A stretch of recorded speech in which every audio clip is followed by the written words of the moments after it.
From Culture and Anarchy. From Chapter 1. Sweetness and Light. The impulse of the English race towards moral development and self-conquest has nowhere so powerfully manifested itself as in Puritanism. Nowhere has Puritanism found so adequate an expression as in the religious organization of the Independents. The modern Independents have a newspaper, the Nonconformist, written with great sincerity and ability. The motto, the standard, the profession of faith which this organ of theirs carries aloft, is, the dissidence of dissent and the Protestantism of the Protestant religion. There is sweetness and light, and an ideal of complete harmonious human perfection. One need not go to culture and poetry to find language to judge it. Religion, with its instinct for perfection, supplies language to judge it. Language, too, which is in our mouths every day. Finally, be of one mind, united in feeling, says St. Peter, there is an ideal which judges the Puritan ideal, the dissidence of dissent and the Protestantism of the Protestant religion. And religious organizations like this are what people believe in, rest in, would give their lives for. Such, I say, is the wonderful virtue of even the beginnings of perfection, of having conquered even the plain faults of our animality, that the religious organization which has helped us to do it can seem to us something precious, salutary, and to be propagated, even when it wears such a brand of imperfection on its forehead as this. And men have got such a habit of giving to the language of religion a special application, of making it a mere jargon, that for the condemnation which religion itself passes on the shortcomings of their religious organizations they have no ear. They are sure to cheat themselves and to explain this condemnation away. They can only be reached by the criticism which culture, like poetry, speaking of language not to be sophisticated, and resolutely testing these organizations by the ideal of a human perfection complete on all sides, applies to them. But men of culture and poetry, it will be said, are again and again failing, and failing conspicuously, in the necessary first stage to a harmonious perfection, in the subduing of the great obvious faults of our animality, which it is the glory of these religious organizations to have helped us to subdue. True, they do often so fail. They have often been without the virtues as well as the faults of the Puritan. It has been one of their dangers that they so felt the Puritan's faults that they too much neglected the practice of his virtues. I will not, however, exculpate them at the Puritan's expense. They have often failed in morality, and morality is indispensable. And they have been punished for their failure, as the Puritan has been rewarded for his performance. They have been punished wherein they erred, but their ideal of beauty, of sweetness, and light, and a human nature complete on all its sides, remains the true ideal of perfection still, just as the Puritan's ideal of perfection remains narrow and inadequate, although for what he did well he has been richly rewarded. Notwithstanding the mighty results of the Pilgrim Fathers' voyage, they and their standard of perfection are rightly judged when we figure to ourselves Shakespeare or Virgil souls in whom sweetness and light, and all that in human nature is most humane, were eminent accompanying them on their voyage, and think what intolerable company Shakespeare and Virgil would have found them. In the same way let us judge the religious organizations which we see all around us. Do not let us deny the good and the happiness which they have accomplished, but do not let us fail to see clearly that their idea of human perfection is narrow and inadequate, and that the dissidence of dissent and the Protestantism of the Protestant religion will never bring humanity to its true goal. As I said with regard to wealth, let us look at the life of those who live in and for it, so I say with regard to the religious organizations. Look at the life imaged in such a newspaper as the Nonconformist, full life of jealousy of the establishment, disputes, tea meetings, openings of chapels, sermons, and then think of it as an ideal of a human life completing itself on all sides, and aspiring with all its organs after sweetness, light, and perfection. From Chapter 2. Doing as one likes. When I began to speak of culture, I insisted on our bondage to machinery, on our proneness to value machinery as an end in itself, without looking beyond it to the end for which alone, in truth, it is valuable. Freedom, I said, was one of those things which we thus worshipped in itself, without enough regarding the ends for which freedom is to be desired. In our common notions and talk about freedom, we eminently show our idolatry of machinery. Our prevalent notion is, and I quoted a number of instances to prove it, that it is a most happy and important thing for a man merely to be able to do as he likes. On what he is to do when he is thus free to do as he likes, we do not lay so much stress. Our familiar praise of the British Constitution under which we live, is that it is a system of checks, a system which stops and paralyzes any power in interfering with the free action of individuals. To this effect M.R. Bright, who loves to walk in the old ways of the Constitution, said forcibly in one of his great speeches, what many other people are every day saying less forcibly, that the central idea of English life and politics is the assertion of personal liberty.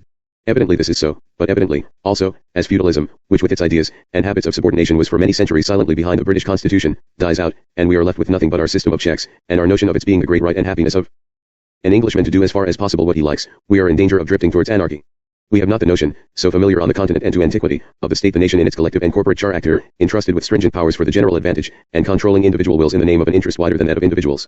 We say, what is very true, that this notion is often made instrumental to tyranny. We say that a state is in reality made up of the individuals who compose it, and that every individual is the best judge of his own interests. Our leading class is an aristocracy, and no aristocracy likes the notion of a state authority greater than itself, with the stringent administrative machinery superseding the decorative inutilities of lord lieutenancy, deputy lieutenancy, and the posse comitatus, which are all in its own hands.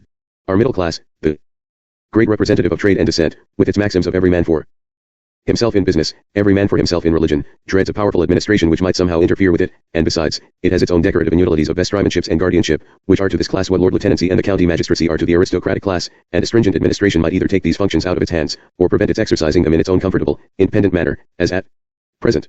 Then as to our working class. This class, pressed constantly by the hard daily compulsion of material wants, is naturally the very center and stronghold of our national idea, that it is man's ideal right and felicity to do as he likes. I think I have somewhere related how M. Michelet said to me of the people of France, that it was a nation of barbarians civilized by the conscription. He meant that through their military service the idea of public duty and of discipline was brought to the mind of these masses, in other respects so raw and uncultivated. Our masses are quite as raw and uncultivated as the French, and so far from their having the idea of public duty and of discipline, superior to the individual self-will, brought to their mind by a universal obligation of military service, such as that of the conscription, so far from their having this, the very idea of a conscription is so at variance with our sheer notion of the prime right and blessedness of doing as one likes, that I remember the manager of the Clay Cross Works in Derbyshire told me during the Crimean War, when our want of soldiers was much felt and some people were talking of a conscription, that sooner than submit to a conscription the population of that district would flee to the mines, and lead a sort of Robin Hood life underground. For a long time, as I have said, the strong feudal habits of subordination and deference continued to tell upon the working class. The modern spirit has now almost entirely dissolved those habits, and the anarchical tendency of worship of freedom in and for itself, of our superstitious faith, as I say, in machinery, is becoming very manifest.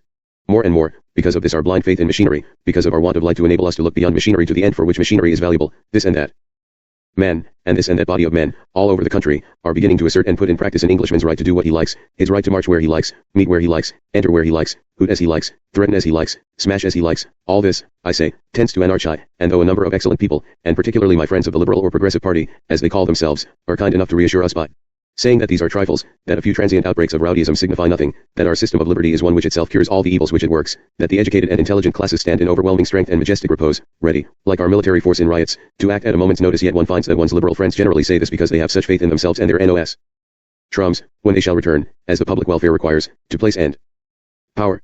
But this faith of theirs one cannot exactly share, when one has so long had them and their nostrums at work, and see that they have not prevented our coming to our present embarrassed condition.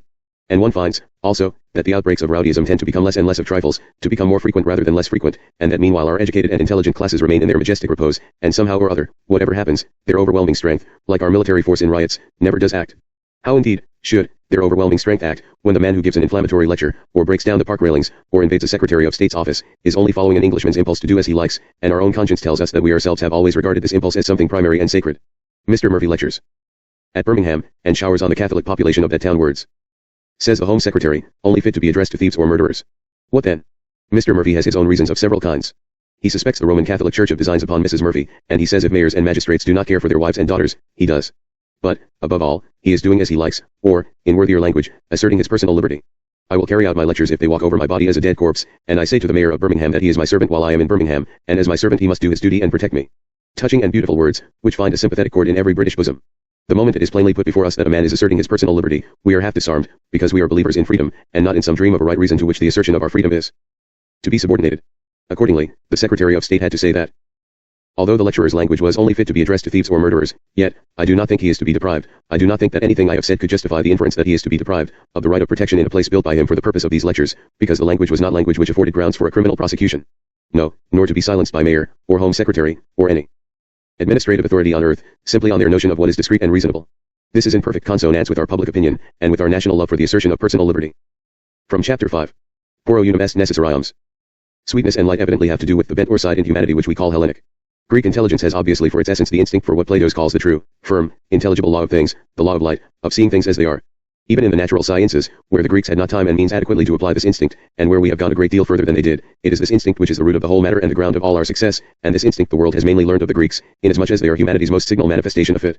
Greek art, again, Greek beauty, have their root in the same impulse to see things as they really are, inasmuch as Greek art and beauty rest on fidelity to nature, the best nature, and on a delicate discrimination of what this best nature is. To say we work for sweetness and light, then, is only another way of saying that we work for Hellenism. But, cry many people, sweetness and light are not enough, you must put strength or energy along with them, and make a kind of trinity of strength, sweetness, and light, and then, perhaps, you may do some good. That is to say, we are to join Hebraism, strictness of the moral conscience, and manful walking by the best light we have, together with Hellenism, inculcate both, and rehearse the praises of both. Or, rather, we may praise both in conjunction, but we must be careful to praise Hebraism most. Culture, says an acute, though somewhat rigid critic, Mr. Sidgwick, diffuses sweetness and light. I do not undervalue these blessings, but religion gives fire and strength, and the world wants fire and strength even more than sweetness and light. By religion, let me explain, Mr. Sidgwick here means particularly that Puritanism on the insufficiency of which I have been commenting and to which he says I am unfair. Now, no doubt, it is possible to be a fanatical partisan of light and the instincts which push us to it, a fanatical enemy of strictness of moral conscience and the instincts which push us to it. A fanaticism of this sort deforms and vulgarizes the well-known work, in some respects so remarkable, of the late Mr. Buckle. Such a fanaticism carries its own mark with it, in lacking sweetness, and its own penalty, in that, lacking sweetness, it comes in the end to lack light too. And the Greeks, the great exponents of humanity's bent for sweetness and light united, of its perception that the truth of things must be at the same time beauty singularly escape the fanaticism which we moderns, whether we Hellenize or whether we Hebraize, are so apt to show. They arrived, though failing, as has been said, to give adequate practical satisfaction to the claims of man's moral side at the idea of a comprehensive adjustment of the claims of both the sides in man, the moral as well as the intellectual, of a full estimate of both, and of a reconciliation of both, an idea which is philosophically of the greatest value, and the best of lessons for us moderns. So we ought to have no difficulty in conceding to Mr. Sidgwick that manful walking by the best light one has fire and strength as he calls it has its high value as well as culture, the endeavor to see things in their truth and beauty, the pursuit of sweetness and light.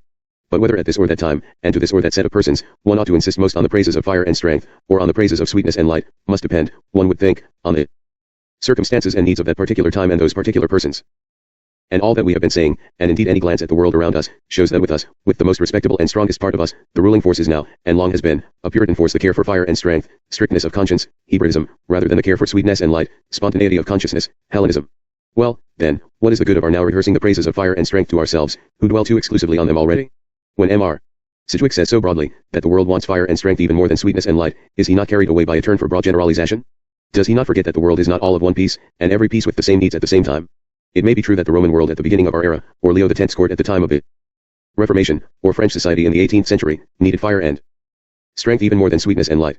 But can it be said that the barbarians who overran the empire needed fire and strength even more than sweetness and light, or that the Puritans needed them more, or that Mr. Moore Phy, the Birmingham lecturer, and the Reverend W. Cattle, and his friends, need them more? The Puritan's great danger is that he imagines himself in possession of a rule telling him the unum necessarium, or one thing needful, and that he then remains satisfied with a very crude conception of what this rule really is and what it tells him, thinks he has now knowledge and henceforth needs only to act, and, in this dangerous state of assurance and self-satisfaction, proceeds to give full swing to a number of the instincts of his ordinary self. Some of the instincts of his ordinary self he has, by the help of his rule of life, conquered, but others which he has not conquered by this help he is so far from perceiving to need subjugation, and to be instincts of an inferior self, that he even fancies it to be his right and duty, in virtue of having conquered a limited part of himself, to give unchecked swing to the remainder.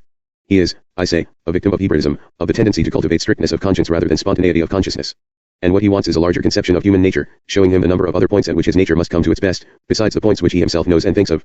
There is no unum necessarium, or one thing needful, which can free human nature from the obligation of trying to come to its best at all these points. The real unum necessarium for us is to come to our best at all points. Instead of our one thing needful, justifying in us vulgarity, hideousness, ignorance, violence. Our vulgarity, hideousness, ignorance, violence, are really so many touchstones, which try our one thing needful, and which prove that in the state, at any rate, in which we ourselves have it, it is not all we want. And as the force which encourages us to stand staunch and fast by the rule and ground we have is Hebraism, so the force which encourages us to go back upon this rule, and to try the very ground on which we appear to stand, is Hellenism, a turn for giving our consciousness free play and enlarging its range.